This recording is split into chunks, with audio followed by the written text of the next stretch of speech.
안녕하십니까. 오늘은 창세기 3장에 있는 말씀을 읽도록 하겠습니다. 구약성경 창세기 3장입니다.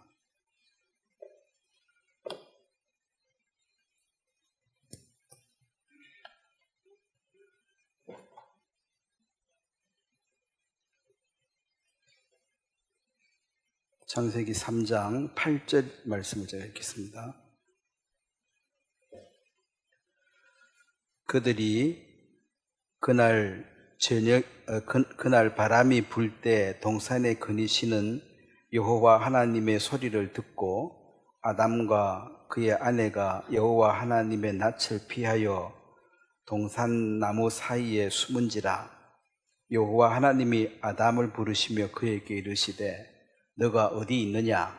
이르되 내가 동산에서 하나님의 소리를 듣고 내가 벗었으므로 두려워하여 숨었나이다. 이르시되 누가 너의 벗었음을 내게 일렀느냐? 내가 네게 먹지 말라 명한 그 나무 열매를 네가 먹었느냐? 아담이 이르되 하나님이 주셔서 나와 함께 있게 하신 여자 그가 그 나무 열매를 내게 주므로 내가 먹었나이다. 여호와 하나님이 여자에게 이르시되 네가 어찌하여 이렇게 하였느냐? 여자가 이르되 뱀이 나를 깨므로 내가 먹었나이다. 거기까지 읽겠습니다. 제가 기도드리겠습니다. 하나님 아버지, 우리에게 찬양과 감사를 받으시기에 합당하시고 또 우리를 이 세상 가운데 홀로 두지 아니하시고 성령으로 함께 하심으로 우리의 마음을 말씀으로 새롭게 하고 또 이 혼탁하고 죄 많은 세상에서 주님을 향해 올바로 걸어갈 수 있도록 우리에게 늘 빛이 되시고 또 우리의 마음을 이끌어 주신 걸 생각할 때 감사를 드립니다. 마지막 때에 우리의 마음을 새롭게 하며 또 믿음 편에 서서 의심하지 아니하고 당당하게 주님 편에 설 수 있도록 도와주시고 또 많은 이유와 핑계로 우리가 주님과 멀어질 일들이 참 많지만 주께서 우리의 마음에 정함을 주시고 주님 편에 부종해서 말씀에 이끌리는 복된 삶을 살 수 있도록 도우시게 되길 바랍니다. 이 시간에도 성령께서 역사하셔서 우리에게 깨우침을 주시고 우리의 삶을 실질적으로 바꾸는 은혜를 입혀주시길 바랍니다. 감사를 드립니다. 예수님의 이름으로 기도드렸습니다. 아멘. 오늘은 그 핑계라는 제목으로 말씀을 전하려고 합니다. 여기 이제 하나님이 너가 어디에 있느냐 질문을 했습니다. 그 9절에 보면 여호와 하나님이 아담을 부르시며 그에게 이르시되 네가 어디 있느냐라고 질문했고 이것은 하나님이 최초에 아담에게 한 질문인데 아담은 인류의 대표니까 우리한테도 하는 질문과 똑같습니다. 우리에게 묻습니다. 너는 어디에 있느냐? 그 다음에 두 번째 질문이 누가 네게 벗었음을 알려주었느냐? 누가 네게 벗었음을 알려주었느냐? 누구의 말을 지금 듣고 따르고 있느냐 그 말이죠. 누가 그렇게 하고 있느냐? 네가 어디에 있느냐? 누구의 말을 따르고 있느냐? 그 다음에 13절에 보면 네가 어찌하여 이렇게 하였느냐? 그래서 네가 무슨 일을 했느냐 지금?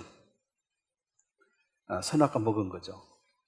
그렇게 이제 하나님 질문을 했는데 이제 답은 사실은 정직하게 해야 되고 하나님의 질문은 뭘 몰라서 묻는 게 아닙니다. 우리는 몰라서 물어보는 거고 하나님은 다 알고 있는데 묻죠. 그러면 하나님 앞에는 반드시 정직하게 답을 해야 됩니다. 사람의 질문은 사람은 나를 모르니까 내가 그냥 마음대로 막 해도 돼요. 근데 하나님 앞에는 다 알고 묻는데 거기에다 딴소리 하면은 이제 거짓말, 하나님이 정직하지 않는 사람을 이제 싫어하고 하나님과 동행할 수 없는 게 다 알고 묻는데 거짓말 하니까. 그래서 이제 네가 어디에 있느냐? 그러면 하나님하고 늘 동행하고 있다가 지금 하나님을 숨었다. 하나님 없는 곳에 숨었는데 숨는다고 숨기는 게 아니죠. 하나님의 낯을 피할 수도 없고 하나님을 스스로 등졌다. 태양을 피했다. 태양을 뭐 어떻게 태양 없앨 수가 없는데 그냥 등지고 서는 거죠. 이 태양을 보고 있다가 등지는 거지. 그렇다고 그게 숨은 게 아니죠. 그 다음에 너가 이제 누구의 말을 지금 듣고 있느냐. 자, 하나님 말씀만 들으면 아무 문제가 없죠. 근데 이제 누구의 말을 듣느냐. 자, 어린애기들, 유괴범들, 뭐, 내가 차 태워줄게, 뭐, 사탕 사줄게, 풍선 사줄게. 그렇게 하는 말을 들으면, 부모님 학교 마치거든, 바로 집으로 오라 그랬는데, 누가 빵 사준다, 뭐, 풍선 사준다, 간다고 그거 따라가면, 딴 사람, 알지도 못한 사람의 말을 듣고 따라가면 그거 잘못되는 거죠. 그래서 요즘 애들은 똑똑해서 말 시켜도 대답도 안 하고 도망가잖아요. 부모 교육을 시키거든. 모르는 사람 묻거든 대답도 하지 마라. 그게 제일 좋아. 그 마귀가 하와한테 말해서 하와도 말도 안 하고 그냥 가버렸으면 되는데 대답을 했는데 일단 답을 하는 순간 이미 이거는 한 90% 넘어간 거예요. 말을 안 해야 돼. 그래서 이제 마귀를 당해낼 수가 없죠. 말로는. 근데 마귀하고 살짝 대화를 했는데 이제 선악과를 보니까 그 전에도 있었는데 그 전에는 그 아무 관심이 없었어요. 근데 이제 마귀하고 몇 마디 하고 보니까 굉장히 이제 매력적으로 보이는 거예요. 그러면 똑같은 선악과인데 그 전에 볼 때하고 이후에 볼 때 왜 달라졌을까요? 선악과가 갑자기 뭐 빛이 났습니까? 마음이 달라져서 다르게 보이는 거예요. 그러니까 정상적인 마음 가지고 봤을 때는 말도 안 되는 소리, 더러워 이렇게 할 텐데 마음이 달라지면 매력적이네. 이게 이제 죄의 유혹입니다. 그래서 마음이 달라지게 된 원인이 뭐냐면 다른 말을 지금 받아들인 거죠. 누가 무슨 말을 하든지 간에 하나님 말씀 말고 이 세상에 많은 말들이 있습니다.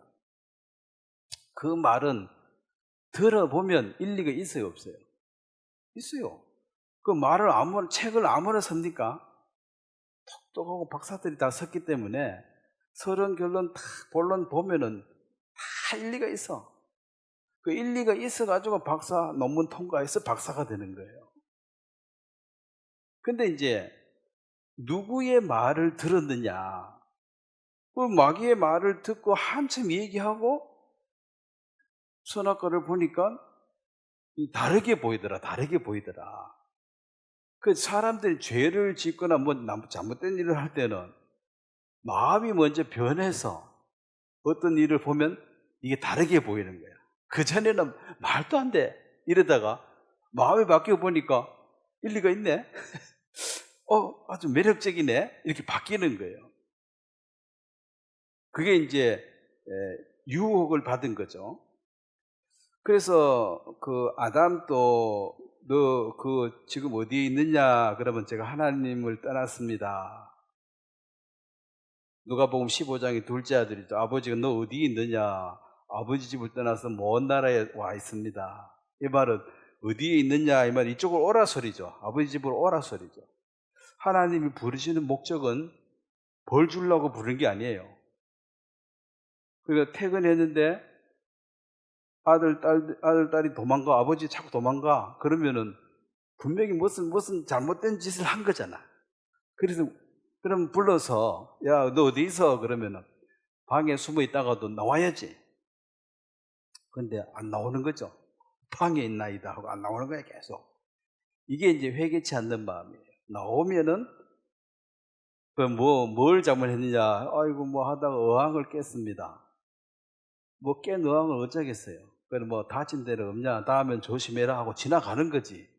그거 갖고 뭐 물어내라 하겠습니까? 교도소 보내겠어요. 그러니까 부모 자식 간에는 뭐 교도소 갈 일이 아니잖아요. 또 뭐 다 그렇게 실수를 하면서 크는 거지 뭐 완벽하게 크는 사람이 아무도 없기 때문에 다 이해가 된다고. 근데 이제 어디에 있느냐라는 이 질문에 하나님을 떠나서 먼 나라에 가 있는 인생들이 여기 지금 답을 하는 것은 돌아오는 거예요. 근데 먼 나라에 있나이다 하고는 뒤도 안 돌아보고 이게 회개치 않는 마음이고, 오늘 모든 사람들에게 하나님은 너 어디 있느냐 질문할 겁니다. 네가 누구의 말을 들었느냐? 영어를 보면은 who, 누구냐? 그 다음에 어디에 있느냐? where죠. where, 어디 있느냐? 그 다음에 누구 말을 들었느냐? 그 다음에 what is, 무슨 짓을 했느냐? 육가 원칙이죠. 누가 어디서 무엇을 어떻게 왜 이건데. 이게 하나님을 떠났다. 그러면 이제 하나님이 뭘 몰라서 다 알고 물으면 핑계를 대는 그것은 마귀가 보여주는, 핑계라는 게 뭐냐면 내키지 않는 어떤 상황을 피하거나 또 어떤 분명한 사실을 감추려고 이제 방패막이가 되는 다른 어떤 일을 내세우는 거예요. 사실은 이게 본론이 아니야. 너 무슨 일 먹었습니다. 왜 먹었어? 그러면은 너무나 매혹적이라서 먹었습니다. 왜 그래 됐냐? 아니 마귀하고 말하기 전에는 매혹적이지 않았는데 이 얘기하고 나서 보니까 굉장히 매력적으로 보여서 먹었습니다. 이게 이제 정답이잖아요. 근데 여기 말하는 투가 네가 먹었느냐 했을 때 12절 아담이 하는 말 봐요. 이 핑계죠. 아담이 이르되 하나님이 주셔서 나와 함께 있게 하신 여자 그가 그 나무 열매를 내게 줌으로 내가 먹었나이다. 먹은 거는 인정해요.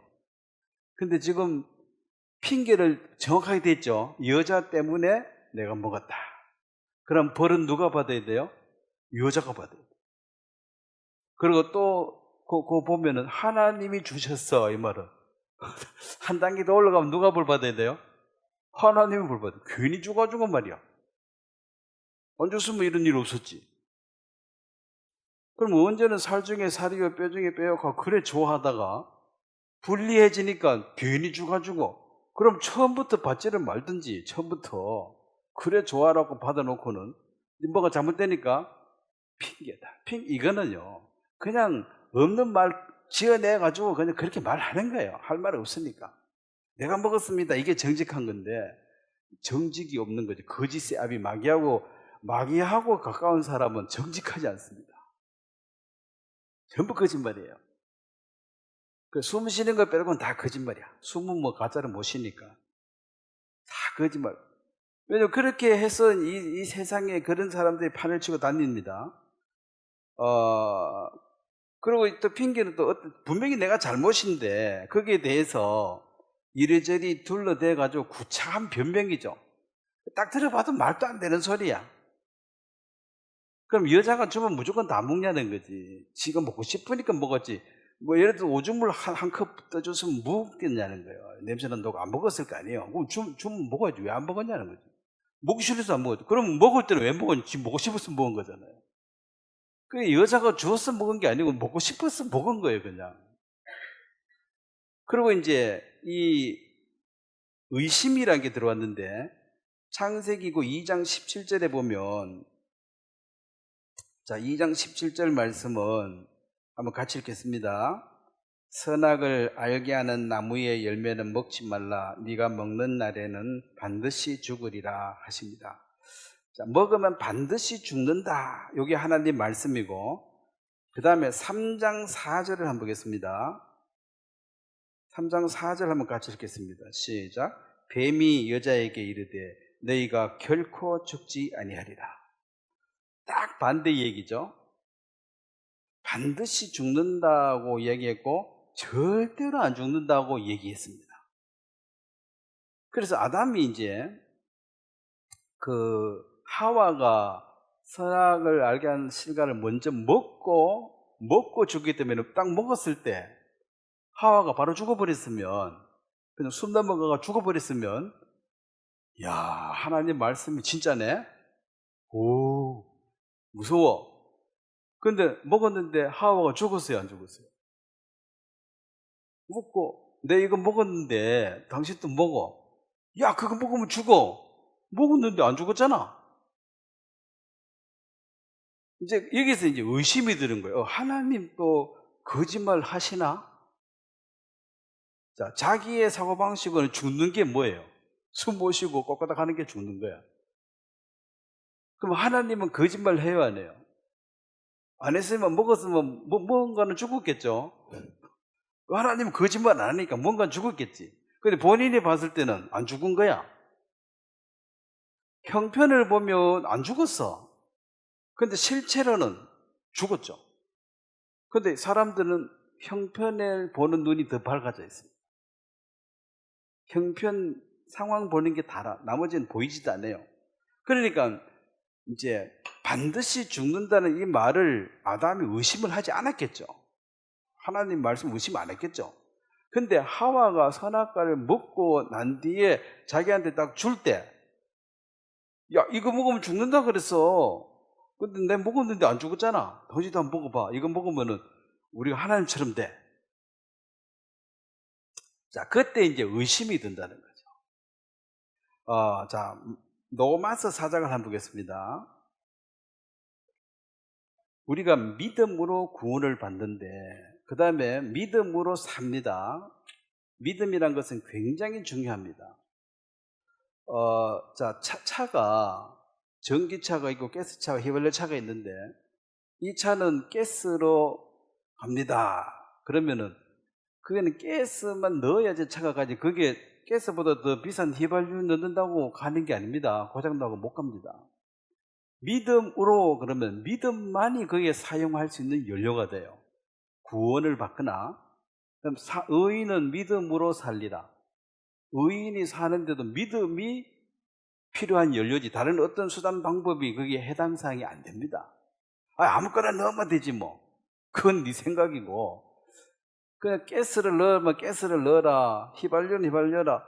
휘발유차에 또 경유 넣으면 또 안 되잖아요. 엔진 다 교체해야 되잖아. 그것처럼 믿음이 들어가야 할 자리에 그 어떤 것이 들어가도 작용하지 않습니다. 그래서 구원을 받는 데는 믿음이 필요하다. 그러면 믿음 말고 열심히 하면 구원받는다, 행위를 집어넣으면, 행위가 훨씬 더 땀 흘리고 수고를 많이 했는데 믿기만 하는 것보다 이게 훨씬 더 수고를 많이 했기 때문에 열심히 수고했으면 확실히 구원받은 거 아니냐? 아니라는 거죠. 그건 믿음이란 거 말고는 다른 어떤 것도 사용될 수가 없는 영역이고, 또 의인이 믿음으로 살리라 그랬으니까 의인이 살아가는 방법도 수단과 방법으로 살아가질 수가 없고 믿음으로 살 것이다. 자, 로마서 4장에 믿음의 아브라함에 대해서 이제 믿음을 설명하고 있는데 4장 19절을 보겠습니다. 자, 18절부터 제가 읽겠습니다. 아브라함이 바랄 수 없는 중에 바라고 믿었으니 이는 내 후손이 이같으리라 하신 말씀대로 많은 민족의 조상이 되게 하려 하십니다. 19, 20절을 한번 같이 한번 읽겠습니다. 그가 100세나 되어 자기 몸이 죽은 것 같고 사라의 태가 죽은 것 같음을 알고도 믿음이 약해지지 아니하고 믿음이 없어 하나님의 약속을 의심하지 않고 믿음으로 견고하여져서 하나님께 영광을 돌리며, 자, 약속하신 그것을 또한 능히 이루실 줄 믿었으니 그러므로 그것이 그에게 의로 여겨졌느니라. 그에게 의로 여겨졌다 기록된 것은 아브라함만 위한 것이 아니요. 자, 우리와 똑같습니다. 우리도. 자, 이제 여기서 이제 이 믿음은 하나님의 말씀을 믿는 거죠. 믿음이 분명히 있는데, 이 믿음의 반대가 되는 것이 안 믿는 거, 불신이죠. 그런데 불신이라는, 이게 불신이 아니라, 불신으로 성경을 우리를 유혹한 게 아니고 마귀는 의심으로, 의심. 마귀는 하나님의 상대, 적수가 못 되기 때문에 대놓고 대들지 못합니다. 아니야, 이 말을 못해요. 우리들한테는 속이지 하나님 앞에는 말을 못하는데, 다만 요 의심을 집어넣어가지고 요 마귀가 할 수 있는 건 의심인데 요 인간이 거의 요 의심병에 다 빠져 있어요. 왜냐하면 우리는 아직 그렇게 되어질 것을 믿었지 된 거는 못 봤으니까. 그러면 예수님이 다시 오신다라고 믿고 있는데 마귀가 그런 거 없다, 안 온다, 그 거짓말이야, 이렇게 말하지 않아요. 혹시 안 오면 어떡할래? 혹시 안 오면 어떡할래? 그 말이 돼야 안 돼요? 혹시인데 뭐 100만 분의 1이든 1000만 분의 1이든 혹시. 그래서 의심을 없애는 것이 믿음이에요. 그러면 세상 사람들도 하나님 그런 거 없어, 지옥도 없어, 이렇게 대놓고 말 못해요. 뭐 간이 배 밖에 나왔으면 몰라도 보통은 잘 모른다 그래. 왜냐면 하나님 말을 대놓고 반대할 수 있는 게 없지요. 네가 다 아냐? 모르지. 모르면 가만히 있어. 어떻게 없다 그래? 없는 증거 대봐. 없는 증거 못 대잖아요. 그러면 있는 증거 대봐 그러고. 믿음으로 그 앞으로 될 일은 증거를 못 대죠. 그 이제 지나간 거에 증거가 되지만. 그래서 이제 여기서 의심을, 자, 20절 봐요. 믿음이 없어 하나님의 약속을 의심치 않고. 믿음이 없는 게 뭐라고요? 의심을 하지 않는. 그러니까 의심하지 않는 것이 믿음이고 의심하는 것이 불신이 됩니다. 그래서 나는 안 믿는 건 아니야, 좀 의심이 갈 뿐이지. 이게 같은 거예요. 그렇게 마귀는 항상 그 약하고 힘없고 뭐 뒷공문이 따로 이런 사람들 공격하잖아요. 당당하게 앞에 맞짱 딱 서가지고 하나님하고 맞서서 싸울 수 있는 그런 위인이 못 됩니다. 그래서 믿지마, 거짓말이야, 이 말 못해요. 야, 만약 그래 안 되면 어떡할래? 의심을 일으키는 거 말고는 할 게 없어요. 그래서 의심이 일어나는 것은 어쩔 수가 없습니다. 왜냐하면 의심이라는 것을 마귀가 속 불어넣거든. 그러면 이 의심을 없애는 건 어떻게 없애야 돼요? 이제 말씀으로 확정하고 확인해 가서, 그래, 마치 이 의심을 확정한 것은 말씀밖에 없어요. 그러면 이제 아담이 반드시 죽는다, 이거 믿었는데, 순수하게 믿었는데 하와가 안 죽었기 때문에 의심이 생긴다는 거죠. 그렇다고 하나님 사기꾼하고 말도 안 하고 그 정도 위인이 못 되고 의심이 가가지고 안 죽었네. 그러면 사실은 하나님이 너 어디 있었냐 하면 하나님은 거짓말쟁이 아닙니까? 죽는다 해도 안 죽어가지고 이제 하나님 안 믿기로 했으니까 꺼지세요, 나는 이제 마귀하고 살래요, 이렇게 대담하게도 못 나가요. 그냥 의심해 가지고 혹시 이제 마귀의 말이 맞는 것처럼, 그건 착각이니까. 그래서 사람들이 인생살이 중에도 큰 사건에 휘말리고 엄청난 짓을 하고 난 뒤에 나중에 돌아보면서 하는 말이, 아이고 그때 내가 미쳤지, 왜 그런지 모르겠네, 그때 내가 제정신이 아니었어.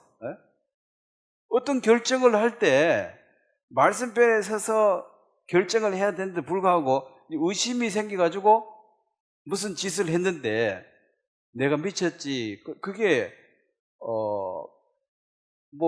한국말이 거의 맞는 말 같아. 마귀한테 속아서 그런 거예요. 마귀한테 깊이 속은 게 미친 거예요. 제정신이 아닌 상태죠. 정신 차리고 보면 미쳤지, 왜 그런지 모르겠네. 화났을 때 결정한다든지 이럴 때 보면은 대부분 그래 쏘가 넘어가는 것입니다. 그래서 믿음이 없어지는 이것이, 믿음이 없어지는 이것은 결국 의심이 생겨나게 하는 것인데, 아담의 마음 속에 유혹이 왔고, 이거는 유혹은 밖에서 이렇게 왔고 내면 속에서는 의심이 생기고, 이랬을 때 마귀의 말은 뭡니까? 결코 죽지 않는다, 이 말에 따르게 되는 것입니다. 그래서 이제 먹었는데 먹고 나니까 하나님처럼 됐습니까? 안 됐죠. 그러니까 뭐 이 세상에 왜 사기당한 사람들 많잖아요. 뭐 다단계 해가지고 뭐 다단계가 아니라 그 뭐지 현금 많이 맡기면 이자 많이 준다 해가지고 막 갖다 맡겨가지고 처음에는 몇 분 주다가 나중에는 뭐 아는 사람 돈 다 빌려가지고 싹 끌어 넣었는데 갖고 날라. 그러면 이제 정신이 없는 거지. 그 사람의 말이 그 순간은 믿어져가지고 그렇게 행동을 옮긴 거예요. 이야, 이걸 진작에 알았으면 내가 벌써 부자 됐을 텐데 이걸 왜 몰랐을까? 정부가 하는 말도 요즘 믿을 수 없는데 그 개인의 말을 그렇게 믿는다는 게 어리석죠. 그래서 핑계를 대는 이것이 죄 속에 빠지는 인생들에게는 그냥 나오는 게 핑계를 대고 있는 동안은 절대로 이 사람은 변하지 않습니다. 핑계는. 왜냐하면 항상 이제 의심이 생기고. 자, 로마서 1장에 보면 그 앞에 1장 20절에 보면 로마서 1장 20절 한번 같이 읽겠습니다. 창세로부터 그의 보이지 않는 것들 곧 그의 영원하신 능력과 신성이 그 만드신 만물에 분명히 보여 알려졌나니 그러므로 그들이 핑계하지 못할지니라. 자, 하나님이 없다 이렇게 말하는 사람에게 지금 이방인들에게 하는 얘기입니다. 하나님이 없다고 니들이 말하는데 이것은 하나님의 존재하는 것이나 하나님의 그 성품을 대해서 전혀 깨닫지 못한 무지에서 오는 말인데 완전히 무지할 수 없는 게 예술가의 능력을 보려면 그의 작품을 보는 거죠. 음악은 음악 작품, 미술은 그 작품을 보고 참 대단하다. 어찌 같은 사람인데 이렇게 잘할 수가 있느냐. 그래서 그 작가가 죽고 없어도 작품 보고 대단한 사람이라고 평가합니다. 하나님의 작품이 뭡니까? 이 자연이에요. 만들어진 것. 하늘과 별과 높은 산과 깊은 바다 이런 걸 보면은 이제 그 하나님의 솜씨와 이걸 만든 그 이상이나 목표를 우리가 정확하게 알게 되어지면 자연에 순응하고 하나님 순응하게 되는데 아무리 네가 무슨 말을 해도 훌륭한 작품이 있다는 것은 이 작품을 만든 그 예술가가 있었다는 거잖아요. 예술가 없이 이 작품이 안 나오잖아요. 그런 것처럼 이 위대한 이 자연의 이 걸작품을 보고 이건 뭐 우연히 만들어진 거야. 우연히 어떻게 그렇게 멋있는 그림이 만들어집니까? 우연히 어떻게 아름다운 그 음악 곡이 만들어집니까? 어떤 천재가 그걸 만들어낸 거지. 그냥 띵까띵까 소리 다 모아낸다고 음악이 되는 게 아니잖아요. 그래서 이 자연의 위대함과 어떤 장엄함, 아름다움 앞에 창조자의 손길을 느끼도록 돼 있다는 거지. 이게 저절로 만들어졌어요. 말이 안 된다는 거지. 그것은 네가 아는데 일부러 없다 그렇게 우기고 있기 때문에 나는 꿈에도 창조주가 있는 걸 몰랐습니다. 이렇게 핑계를 댈 수가 없다 이거지. 네가 아름다운 작품을 보고 나는 이거 작가가 있는 줄 꿈에도 몰랐네 이렇게 말하면 너 바보 아니냐, 이게 저절로 그려지냐, 이게 이 자연이 저절로 만들어지냐 이렇게 정확하게. 그래서 핑계를 할 수가 없다. 그러면 이 사람이 하나님이 없다고 말하는 것은 자, 그 28절 봐요. 1장 28절 1장 28절 같이 한번 읽도록 하겠습니다. 또한 그들의 마음에 하나님 두기를 싫어하며 하나님께서 그들을 그 상실한 마음대로 내버려 두사 합당하지 못한 일을 하게 하셨느니라. 여기 보면은 마음에 하나님 두기를 싫어한다. 즉 하나님이 안 계시는 게 아니고 그 사악한 사람들 마음속에 하나님이 없는 거죠. 자기가 하나님을 생각조차 안 해. 생각하면 괴로우니까. 그래 이게 성경 뭐 하나님, 예수님 이런 얘기를 그 공중파 방송에서 못하게 합니다. 그냥 뭐 자연의 조화, 자연의 도움, 운명, 운이 지독하게 좋았다 이런 식으로 말해야지 하나님이 도와주셨다. 요런 말 하면 방송 불가가 돼요. 왜냐면 그 하나님 얘기 들으면은 안 그래도 억지로 막 잊어버리고 살고 있는데 하나님 얘기 들으면 괴로우니까 마음에서 없애버리고 싶은데 이 얘기 들으면 괴로우니까 아니 말도 꺼내지 말라는 거죠. 하나님은 하자도 꺼내지 말라는 거예요. 예수님 얘기도 하지 말라는 거죠.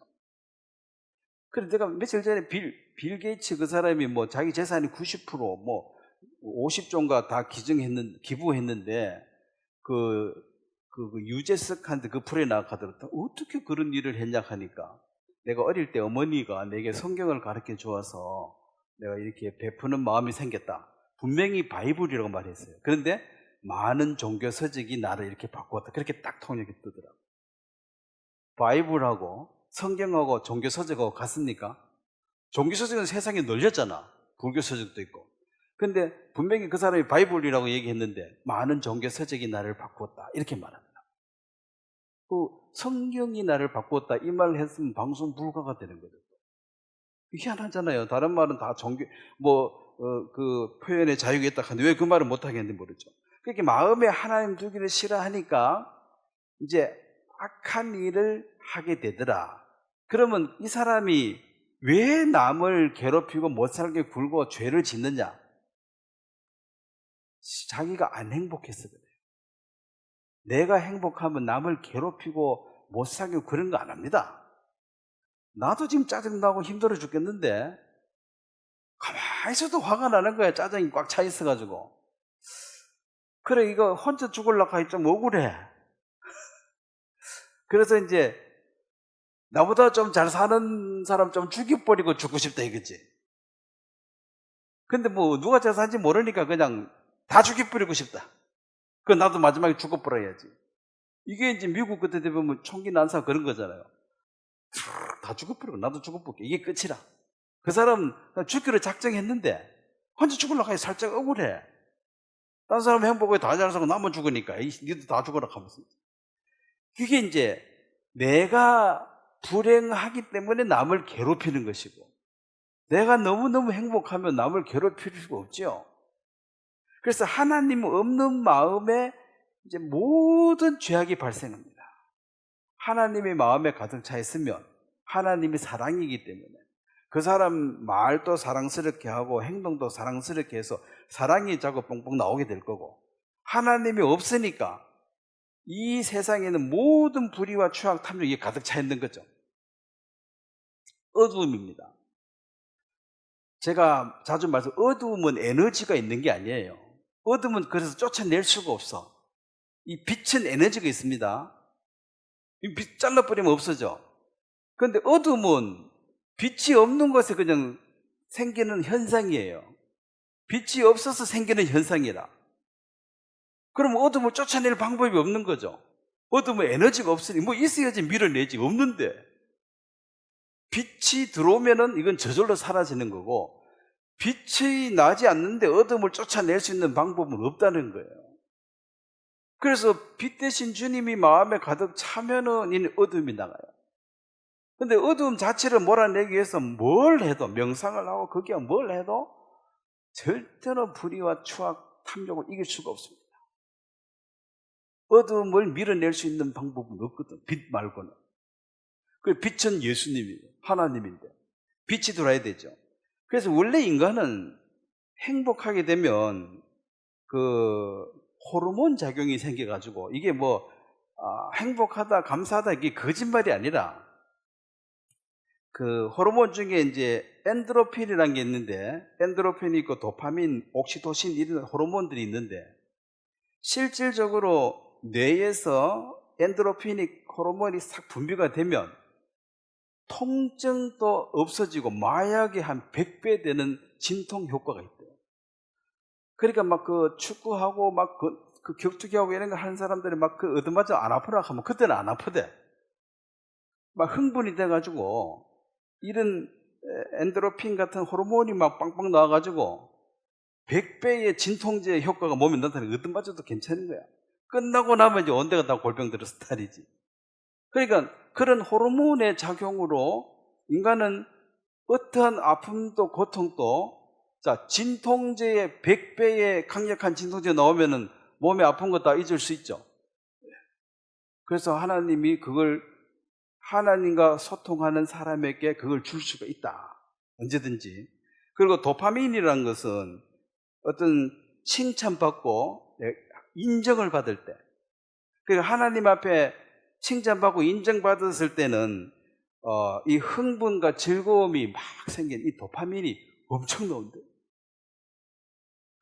그래서 즐거움과 행복이 전혀 없는 사람에게 너 즐거워해라, 감사해라 그러면 어거지로는 할 수 없잖아요.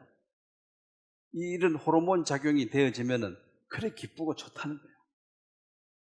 그 옥시토신이라는 것도 있는데, 이것은 이제 옥시토신이 나오면은 이제 사람이 이렇게 신뢰가 생기고 유대감이 생기고 우리는 하나다 이런 마음이 들어가지고, 그 군인들 막 훈련 같이 받고 뭐 축구 한 팀 같이 하고 그러면 막 이 육신의 형제보다 더 친한 이런 도파민, 옥시토신이나 이런 호르몬은 그런 작용을 줘가지고 진짜 사랑이 간다는 거죠. 내가 진짜 한 편이고 너무 좋은 거야. 남이 아니야. 그때는 한 몸이야. 그리고 부부 사이도 이렇게 결혼 생활을 잘하면 이런 호르몬 작용으로 얼마든지 유대감이 그냥 넘넘이 아니고 그냥 나의 분신, 나의 반쪽 걷고 이런 느낌으로 행복하게 잘 살 수 있는 게 하나님이 주신 분복입니다. 사랑하는 아내와 행복하게 잘 살아라. 이게 하나님 주신 분복이에요, 이 땅에서. 그래 하면은 엔도르핀, 도파민, 옥시토신이 팍팍 나와가지고 의지가이 아파도 아픈 데도 없고 힘든 일 해도 즐겁고 감사하고, 이제 그런 것들이 결국 하나님이 원래 인간은 그렇게 행복하게 잘 살도록 만들어 놨는데 그 하나님을 버려버리고 마귀에게 속아 죄를 집어넣어 가지고 이 세상이 흉측하게 되어졌다. 그리고 동물은 하나님이 인간을 창조하고 난 뒤에 이 자연의 모든 생물, 동물을 다스리고 주관하라 그랬잖아요. 그러면 예를 들어서 개를 사람들이 지금 자꾸 좋아하고, 우리나라도 이제 법 바뀌어가지고 뭐 김건희법인가 나오죠. 내년부터인가 개를 팔거나 뭐 잡아 먹으면 감옥 가죠. 그래도 원래는 못 오겠죠. 내년부터 한번 감옥 갈 거야. 개가 이제 자기 식구라는 거지. 우리 자식이라는 거야. 자, 개를 다스리고 주관하라 했는데 개하고 친구가 됐어. 그러면 이게 이제 누가 잘못된 거예요? 사람이 하향 평준화가 된 거지. 짐승처럼 된 거죠.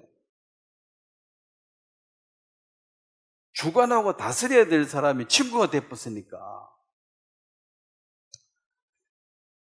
그래서 그 개하고 친구가 되면 그 사람을 알려면 친구로 보라 했는데 개하고 제일 친하면 그 사람은 괴판이지 뭐 사는 게.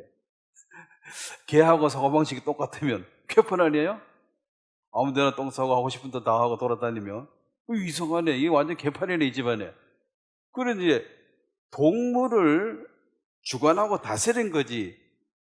아이고 우리 집 식구다, 우리 딸이다, 우리 아들이다 이렇게 말하는 것은 이제 이건 선을 넘었다. 동물 학대하는 게 아닙니다. 그냥 걔는 걔 집에 살고 나는 내 집에 살고 이래야지. 한 집에 살고 같이 밥 먹고 뭐 개하고 뽀뽀하고 이런 것은 그 기생충학적으로 봐도 문제가 많습니다. 그 기생충이 다 있어요, 그 동물마다. 근데 그게 다 전염이 돼요. 근데 뭐 금방 안 죽으니까 계속 그러겠죠. 그래서 이게 사람들이 원래 이렇게 행복하게 잘 살도록 만들었는데 지금 자기 딴에는 행복하게 잘 살아보려고 마귀의 말을 믿고 따라가는 결과가 지금 이 세상이 되고 있어요. 그래서 세상이 완전히 지금 마귀가 정복해버렸는데, 자, 맨 위에 이제 하나님이 모든 걸 주관하는데, 자, 하나님이 남자를 먼저 만들고, 그 다음에 여자를 만들고, 그 다음에 만물이 있었고, 이 만물의 찍기가 사단이에요. 마귀는 제일 밑이었습니다. 원래 순서가 이게 성경적인 질서입니다. 근데 자, 마귀가 여기 가고 싶은 거예요, 이제. 자, 사단이 여기 지금 세상은 사단이 맨 위고 완전 거꾸로 됐습니다. 사단 밑에 만물 중에서 돈이 지금 어떻습니다.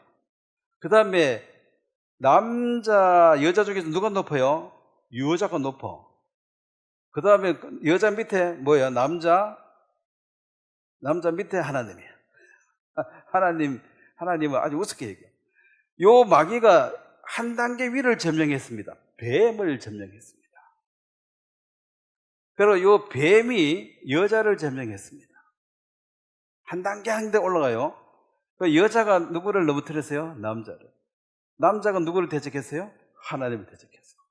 그래서 세상이 요렇게 되는 게 지금 이게 지금 세상이야. 그럼 세상이 새롭게 되려면 다시 이렇게 돌아와야 돼요. 그래서 지금 남자는 어디예요? 이거 하나 빠졌네. 이거 맞네. 남자는 지금 하나님 말고 가장 존경받고 높임 받아야 되는데 집안의 꼴이 지금 만물, 개보다도 못해. 그쵸? 내려가 봤잖아. 이사 갈 때 개 끌어안고 앉아서, 물론 웃자고 그런 말 하겠지만은, 개 데려갈 때 같이 데려가라고 그런다 하는데, 어이가 없어서 웃는 거죠. 뭐 진짜 웃어서 웃는 게 아니라. 그러면 요 한 칸 한 칸 올라가 이렇게 되어졌기 때문에, 지금 이제 하나님을 믿는데, 가장 이제 남자들이 영향을 먼저 받아가지고, 여자를 잘 다스리고, 또 여자의 도원에 빠지는 거 건지고, 극복해서 마귀를 점령해야지만이 이렇게 올라가요. 이게 지금 잘못된 세상입니다. 근데 모두가 여기에 살고 있으니까 이게 잘못된 줄 수가 없다는 거지. 그러니까 눈 하나밖에 없는 원숭이 사는 데 가면 눈 2개 달린 원숭이가 바보 되는 거예요. 성경 얘기를 하지 마라. 왜냐하면 이 세상이 이제 지금 이렇게 만들어낸 이게 이렇게 될까봐 이제 마귀는 무서운 거죠. 결국은 이렇게 됩니다. 예수님 재림을 통해서 예수님 왕이 되시면 이렇게 다시 해보게 돼요. 자, 그러면 남자들이 왜 고생을 많이 해야 되느냐? 누가 하나님 대적했어요? 예? 남자들이 제일 고생이 많습니다. 무거운 짐을 지고 살아야 됩니다. 자, 예수님은 이걸 이제 회복을 해야 되기 때문에 이 땅에 오셨는데, 요한복음 15장을 한번 보겠습니다.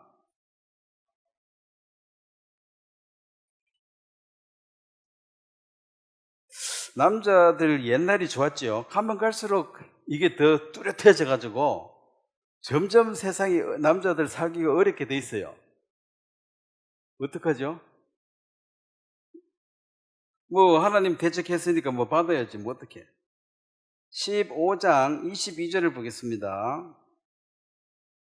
한번 22절 말씀을 한번 같이 한번 읽겠습니다. 시작. 내가 와서 그들에게 말하지 아니하였더라면 죄가 없으려니와 지금은 그 죄를 핑계할 수 없느니라. 자, 이게 예수님이 이 땅에 오셔서 내가 세상 죄를 다 해결했다, 다 이루었다고 이미 선포를 했습니다.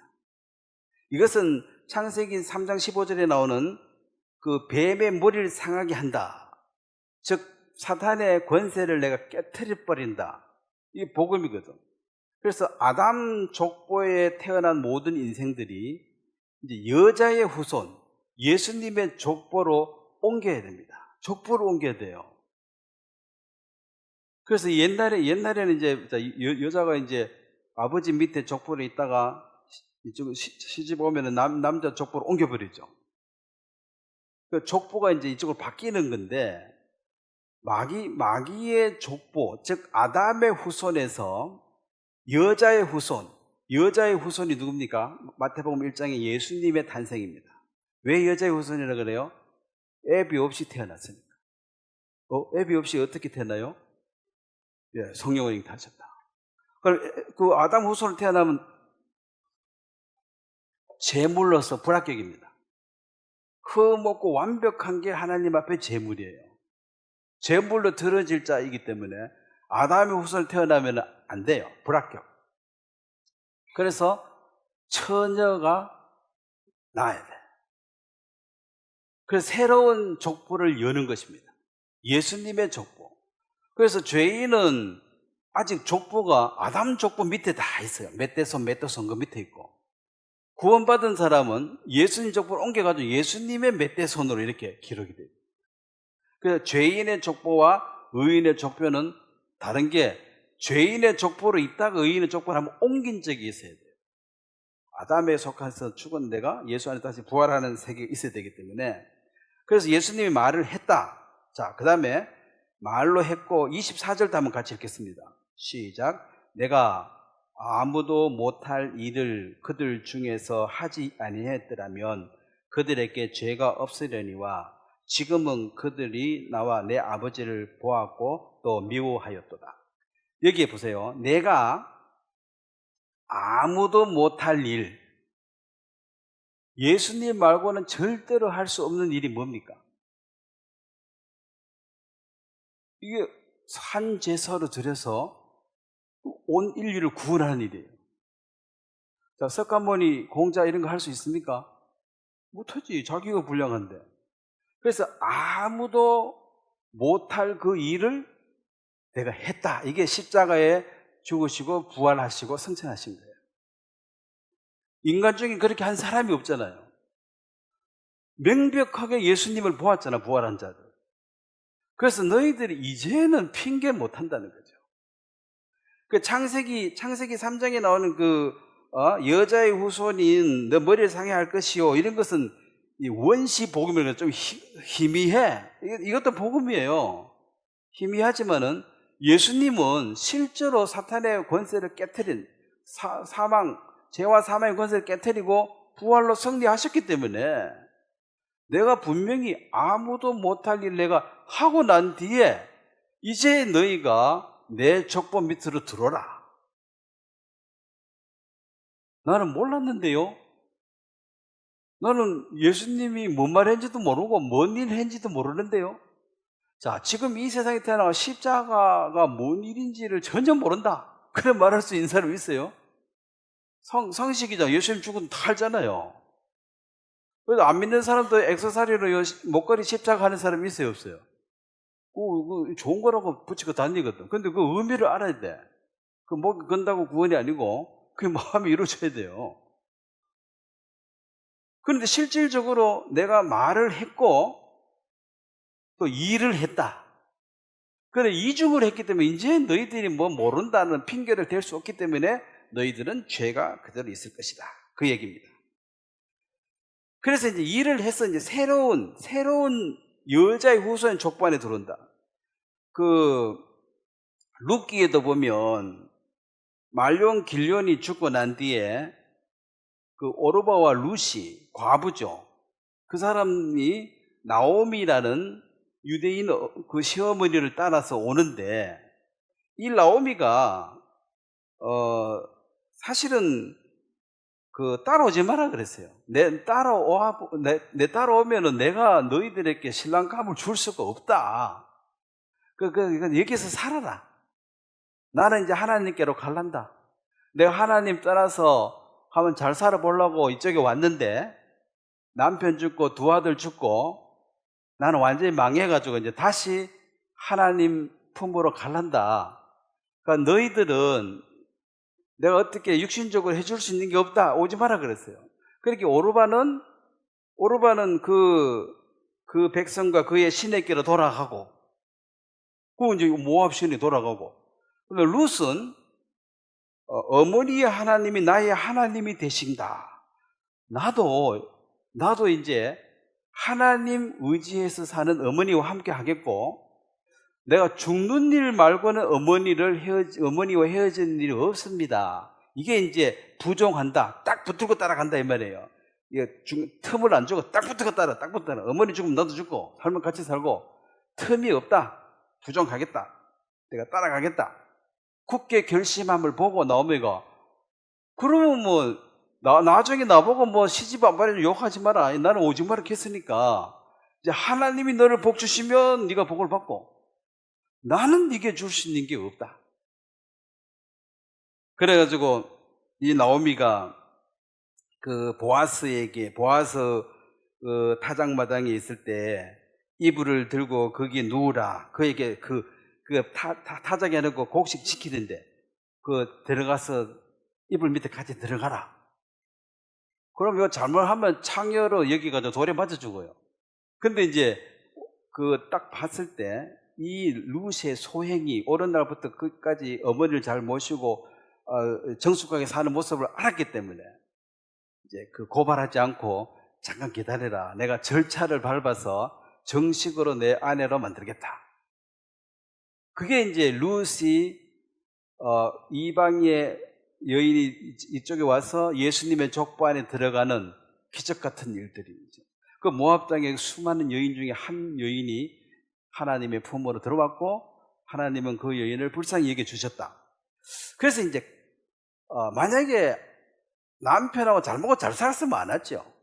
그래서 하나님은 돌아올 수 있는 환경을 먼저 만들었습니다. 그래서 나중에 오르바에게 너는 왜 하나님 믿을 수 있는 기회가 왔는데 왜 안 따라왔느냐? 핑계를 뭘 대야 됩니까? 아니 룻을 가도 너는 왜 안 왔어? 그럼 뭐라 그래야 돼? 그 핑계 댈 게 없어요 사실은. 왜냐면은 뭐 내가 상황이 똑같기 때문에 가면 되거든. 그런데 안 갔기 때문에. 하나님은 어떤 상황을 만들어 놓고는 이제 선택할 수 있는 기회를 주고 나중에 안 했을 때는 이제 핑계를 댈 수가 없어요. 왜 그렇게 했느냐 할 말이 없도록 딱 됐어요. 유구무원이에요. 이 세상에도 재판해가지고 너 징역 1년, 뭐 5년, 뭐 이렇게 10년, 무기징역 사형시키는데 그 증거를 확실히 해가지고 그 판결을 받은 사람이 불만이 없어야지 공정한 재판입니다. 할 말이 없습니다. 뭐 모든 증거가 그렇고 죄 지은 게 내가 맞고 내가 벌 받아도 마땅합니다. 이게 이제 할 말 없는 상태가 유구무원이에요. 그럼 하나님이 재판을 하시는데 사람들이 그게 불만이 있으면 되겠어요, 안 되겠어요? 네? 다 유구무원이라. 너 왜 그렇게 했냐? 기회가 있었는데 할 말이 없다는 거죠. 모든 사람은 그렇게 하겠습니다. 그래서 이제 예수 안에 들어온 사람에게 이제 새로운 삶을 살게 하시는데, 자, 신명기 22장을 한번 보겠습니다. 이 세상은 여전히 유혹이 있고 구원을 받았거나 안 받았거나 세상 살아가는데 상황은 똑같습니다. 그렇지만은 이제 신명기 22장에 보면 이 세상이 아무리 강하게 이끌어도 네가 너 힘이 아니라 하나님의 도움으로 벗어날 수가 있다. 22장 23절을 제가 한번 읽겠습니다. 처녀인 여자가 남자와 약혼한 후에 어떤 남자가 그를 성읍 중에서 만나 동침하면 너희는 그들을 둘 다 성읍 문으로 끌어내고 그들을 돌로 쳐 죽일 것이니 그 처녀는 성 안에 있으면서도 소리 지르지 아니하였으며 그 남자는 이웃의 아내를 욕보였습니다. 너는 이같이 하여 너희 가운데서 악을 제하라. 그 다음에 25절도 읽어보면 만일 남자가 어떤 약혼녀 처녀를 들에서 만나서 강간하였으면 그 강간한 남자만 죽일 것이요 처녀에게는 아무것도 행하지 말 것은 처녀에게는 죽일 죄가 없습니다. 이 일은 사람이 일어나 그 이웃을 쳐 죽이는 것과 같으니라. 남자가 처녀를 들에서 만난 까닭에 그 약혼한 처녀가 소리를 질러도 구원할 자가 없음입니다. 이게 이제 무슨 얘기냐면 성 안에서, 성은 이제 사람들이 같이 사는 동네죠. 이웃집, 앞집, 옆집 다 있는 동네에서 한 그 동네 집에서 이런 이제 뭐 성범죄가 일어났을 때는 소리를 질러라는 거죠. 도와주세요. 그렇게 과음을 질러가지고 옆집 사람들이, 앞집 사람들이 와서 뭔 일이냐 해서 도와주도록 소리를 지르면 너는 네가 만약에 성폭행을 당했다 할지라도 너는 죄가 없다. 자, 근데 이제 아니죠. 그래서 소리를 질러버리면 이제 옆에서 와서 네가 힘이 없지만은 옆에 사람이 도와줘서 그 죄를 벗어날 수 있게 될 것이고, 근데 이제 들에서는 딱 둘밖에 없을 때는 네가 아무리 소리 질러도 도와줄 사람이 없으니까 너는 죄가 없다. 그렇게 성 안에서 그랬을 때는 여자 남자 둘 다 돌로 쳐 죽이는 것이 맞고, 들판에서 그렇게 초행을 당했을 때는 누구만 죽여라 그랬어요? 남자만 죽여라. 여자는 죄가 없다는 거죠. 그냥 가만히 있는데 와서 돌로 때린 거 맞아 죽은 거랑 똑같아. 이 여자는 그냥 피해자다. 이게 이제 예수 안에, 성 안에는 예수 안에입니다. 예수 안에 사는 삶, 즉 의인들은 하나님을 찾고 하나님을 부르면 어떤 상황에서도 너는 건진받을 수가 있는 처지가 되어져 있고, 죄인들은 들판에, 예수 밖에 있는 사람들은 어떻게 할 방법이 없다. 그게는. 그래서 죄인들에게 대해서 하나님이 징계를 안 합니다. 죄인은 징계할 수가 없죠. 이길 방법이 없어. 남자가 힘이 더 세고 힘일 방법이 없어. 그런데 구원받은 사람이 죄를 지으면은 징계해야 하네요. 그래서 이제 핑계를 우리가 내가 뭐 어쩔 수 없어서 그랬다. 그래, 하나님이 정확하게 말해. 그래, 어쩔 수 없다는 그 말은 네가 죄인일 때, 네가 둘이 있을 때는 어쩔 수 없는 게 맞지. 네가 무슨 소리를 질러도 도와줄 사람이 없으니까. 근데 네가 성 안에 있는데, 옆집에 앞집에 뒷집에 다 사람이 있는데 네가 아무 소리도 안 냈잖아. 네가 나를 찾지도 않고 부르지도 않았잖아. 그래서 그것은 너도 동의한 것이고 너도 좋았기 때문에, 너가 좋아서 허락했기 때문에 그거는 내가 뭐 어쩔 수 없었어, 그게 아니라 어쩔 수 없는, 그거는 핑계고, 진짜 어쩔 수 없었으면 뭐 하나님이 어쩔 수 없는 들판에 같은 경우는 죄를 묻지 않잖아요. 이 삼손이 그 드릴라의 유혹을 받았을 때 어쩔 수 없이 자기 비밀을 말했거든요. 내 힘의 근원은 어디 있다 그랬습니까? 머리. 난 태어나서 머리 한 번도 안 잘랐다. 내 머리 잘리키면 나는 평민하고 똑같다.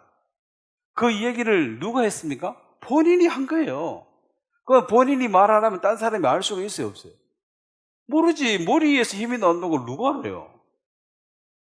그러면 자기는 아무도 못 당해. 힘이 장사야. 그런데 지가 말했잖아. 말해가지고 지가 죽은 거거든. 죽지는 않았지만은 금방은 안 죽었지만 결국은 눈 뻐여가지고 그 맷돌 돌리다가 무너져서만 죽게 되어졌다. 징계죠. 그래서 핑계를 댄다는 것은 내가 뭐 어쩔 수 없이 내가 말했다. 어쩔 수 없이 이 말은 네가 불가항력적으로 어쩔 수 없다. 네가 들판에 있는데 힘센 남자가 나를 추행해서 나는 어쩔 수 없다. 그건 말이 되는데, 삼손은 어쩔 수 없는 게 아니죠. 누가 힘 더 세요? 본인 힘 더 센데 지금 말 안 하면 되지. 그건 지금 말해줬잖아.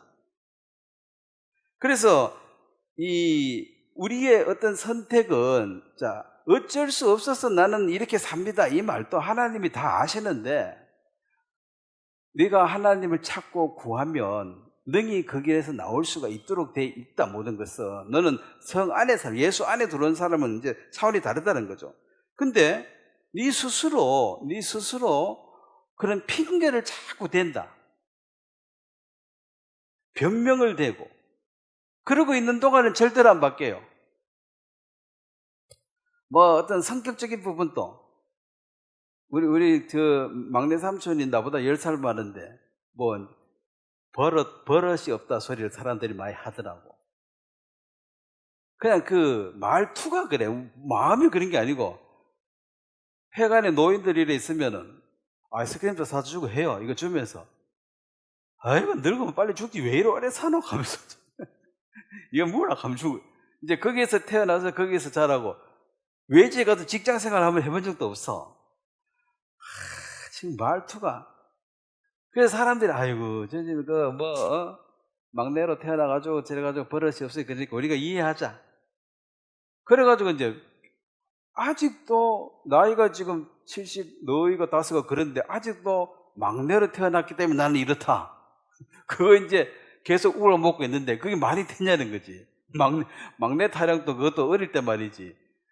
세상에 경험할 게 얼마나 많은데 아직도 막내라서 버릇없다? 나는 원래 그렇다. 이거요 다 핑계인데 바꾸기 싫다는 거죠.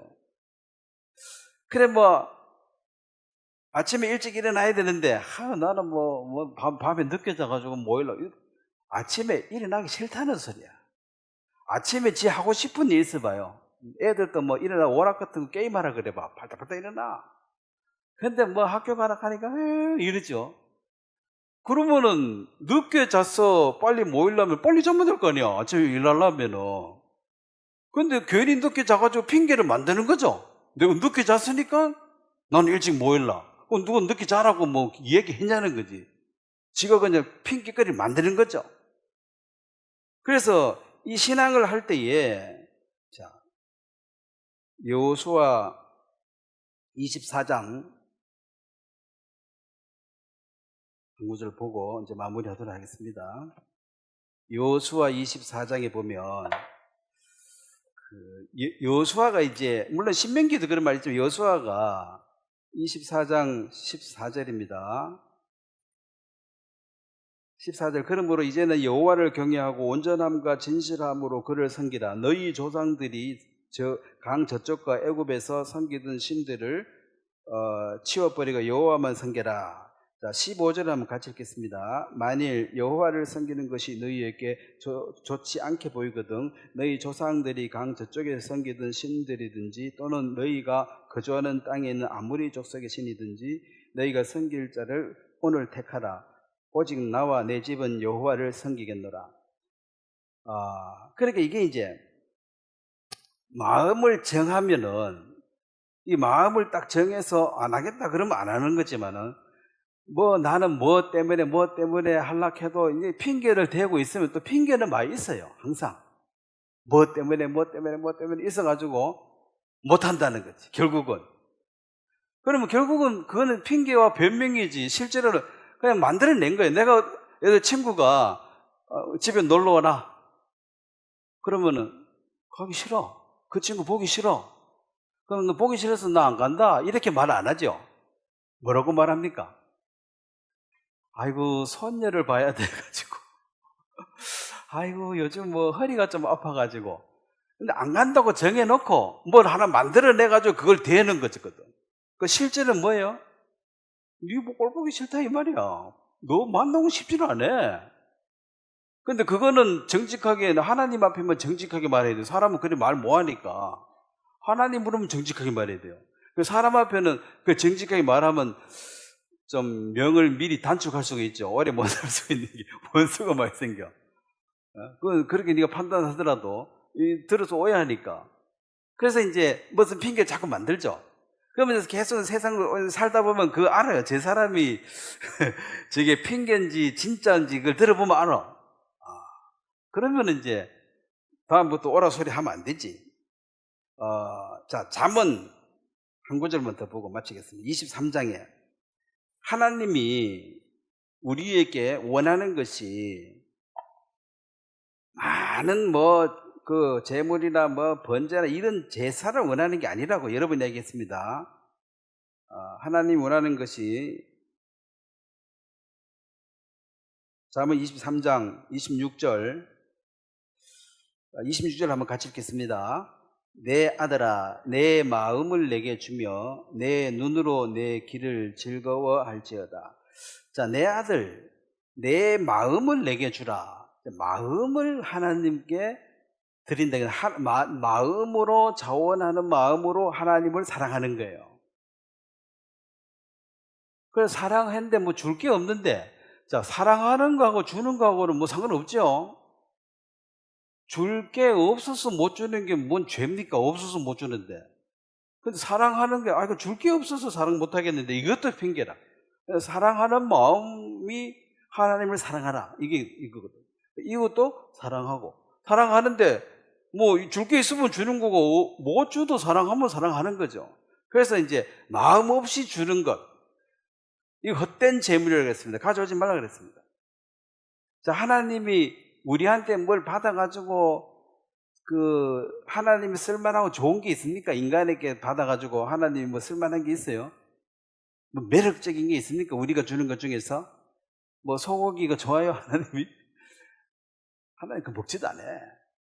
근데 마음을 이제 왜냐면 물질이 있는 곳에 마음이 딱 하니까 이제 마음을 받는 것인데 마음을 가지고 오라. 그 마음에서 의심이 들고 하나님과 멀어진 이것이 이게 본질이고 나머지는 전부 지어낸 얘기, 이게 핑계와 변명이에요. 뭐 때문에 계속 이유가 있습니다. 그런 것들을 우리는 늘 그렇게 하고 살아서 아무 문제가 없었거든, 사람들 사이에는. 근데 하나님 앞에도 그렇게 하면 된 줄로 알아요. 하와 때문에, 당신이 준 하와 때문에 내가 먹었다.